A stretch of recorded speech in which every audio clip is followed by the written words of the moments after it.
Every night, behind these walls, women slept together. Not in privacy, not in silence, and never alone. Stone doors, iron locks, a single candle flickering in the dark. This is the forbidden bedroom, a place medieval convents designed not for rest, but for control. Because the church believed something dangerous lived in the dark. Desire. And tonight, I'll show you how medieval convents tried to control it, and what really happened when the lights went out. Backhand index pointing right, stay until the end, because the final rule they enforced was the cruelest of all. When people imagine medieval convents, they think of silence, prayer, purity.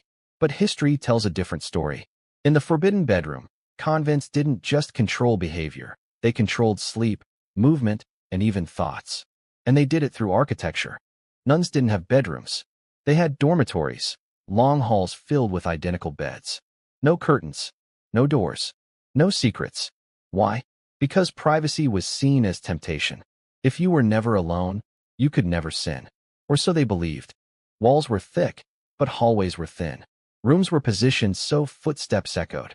Even the layout was a warning. You are always being heard. Architecture became a silent guard. At night, doors were locked from the outside. Keys stayed with the abbess. Leaving your bed without permission could mean punishment or exile. Because night was dangerous. That's when desire was strongest. Senior nuns were assigned as watchers. They listened. They reported. Confession wasn't just spiritual, it was investigative. Every whisper mattered. But here's the truth history doesn't hide. Desire didn't vanish. It adapted. It whispered. It survived. Records speak of secret letters, forbidden touches, and punishments that followed. Breaking bedroom rules meant fasting, isolation, public shame. Some were sent away forever, silently erased. Control was maintained through fear. Here's the unsettling part.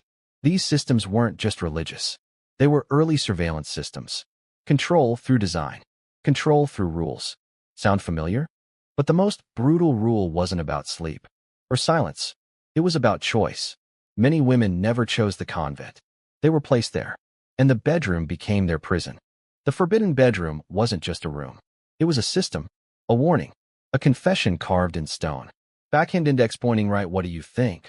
Was this protection or control? I've pinned a comment. Share your thoughts below.